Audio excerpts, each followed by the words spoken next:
और कई बार अगर आपके काम कस्टमर को पसंद नहीं आया तो वो कहेगा इसको रिवाइज करो, उसको दोबारा ठीक करो, दोबारा ठीक करो। ट्राई मारना कि जो रिवीजन है उसका बजट अलग बनवा लेना उससे।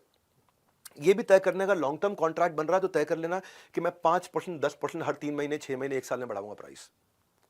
ये चीजें मैं आपको एक्सपीरियंस से बता रहा हूं आज। ये चीजें आपको बता रहा हूं कि शुरुआत कैसे होती है। पहले 1000 दिन की जर्नी में पहले 100 दिन कैसे जाएंगे आपके। अगर ना बोलना पड़े तो कस्टमर को ना बोलना चाहिए। शुरू में सुनना सीखो, हाँ, ज्यादा बात नहीं करना।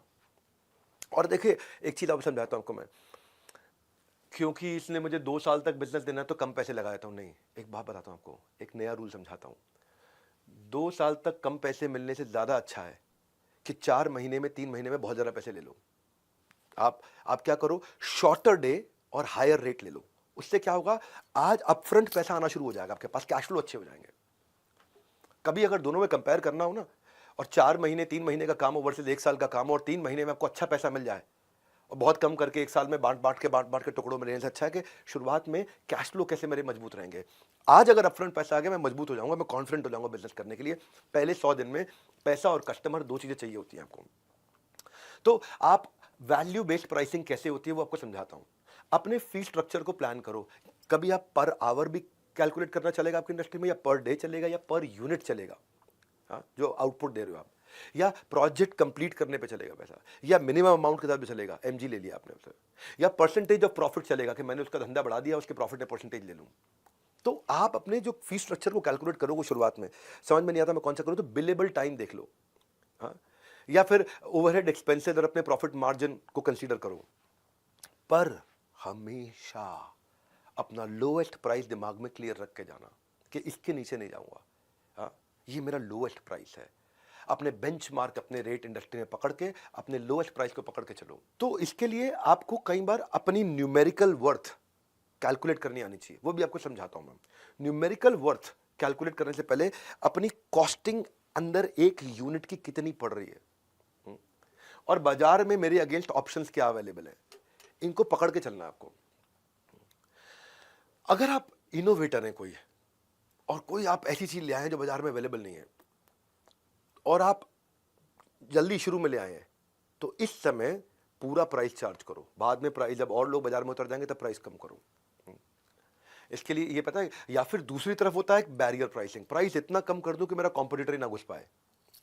लेकिन इसमें थोड़ा खतरा भी रहता है, हाँ, प्राइस इतना कर दूं कि कोई और सप्लायर ही ना घुस पाए। इसमें एक मिल्किंग स्किमिंग होता है कि मैंने बढ़िया प्रोडक्ट एस्टैब्लिश कर लिया है, तो और अभी किसी के पास नहीं है, तो मैं इससे मैक्सिमम कमाते जाऊं, लेकिन जब कॉम्पिटिटर आएगा तब तक मैं अच्छा कमा के निकल जाऊंगा।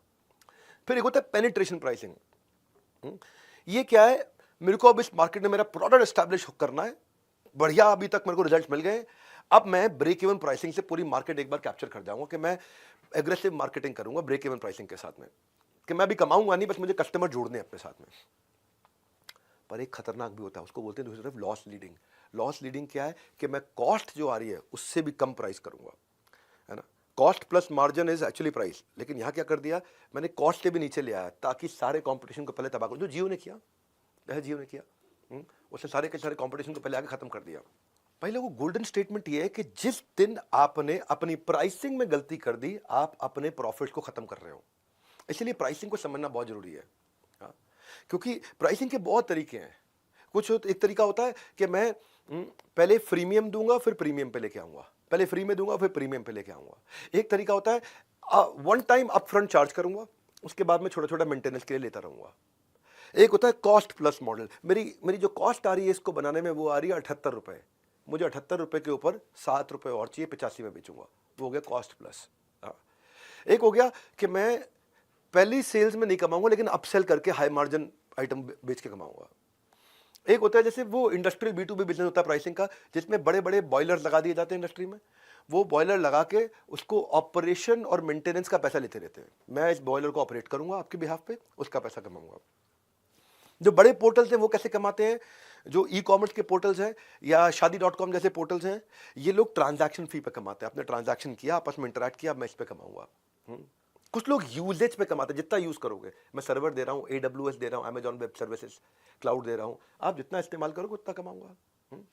एक होता है टेलीकॉम का ARPU, एवरेज रेवेन्यू उतना चाहिए मुझे पर यूजर, फ्रेंचाइज से कमाया जाता है। मैं अलग अलग बातें बता रहा हूँ, हर तरह का कस्टमर अलग तरीके का पैसा देने को तैयार है। इंडस्ट्री के हिसाब से होता है। हैंडसेट मोबाइल की इंडस्ट्री में चले गए अगर आप, तो वहाँ शुरू में जब मोबाइल का हैंडसेट आता है, शुरू में वो 1 लाख रुपए का फ़ोन होता है, फिर 90,000 का होता है, फिर वही फ़ोन 80,000 का बिकने लग जाता है, फिर वही फ़ोन थोड़े दिन बाद 70,000 रुपए का भी बिकता है। पर रियल एस्टेट में अलग है। रियल एस्टेट में आप जाओगे, आप प्री लॉन्च में फ्लैट खरीदोगे तो हो सकता है आपको 4,000 रुपये स्क्वायर फीट मिल जाए। स्ट्रक्चर खड़ा हो गया, 5,000 रुपये स्क्वायर फीट मिल रहा है। फिनिशिंग हो गई, 6,000 रुपये स्क्वायर फीट हो गया। वहाँ आके फैमिली रहने लग गई, स्विमिंग पूल चालू हो गया, वहाँ जिम चल रहा है सोसाइटी के अंदर, अपार्टमेंट के अंदर, वहाँ सारी एक्टिविटीज बढ़िया चल रही हैं, अब 7,000 रुपये स्क्वायर फीट हो गया। तो इंडस्ट्री के हिसाब से होता है। हाँ, अगर आपने ओवर प्राइसिंग कर दी तो माल नहीं बिकेगा, अंडर प्राइसिंग कर दी तो प्रॉफिट नहीं कमा पाओगे, दोनों चीज़ें हैं।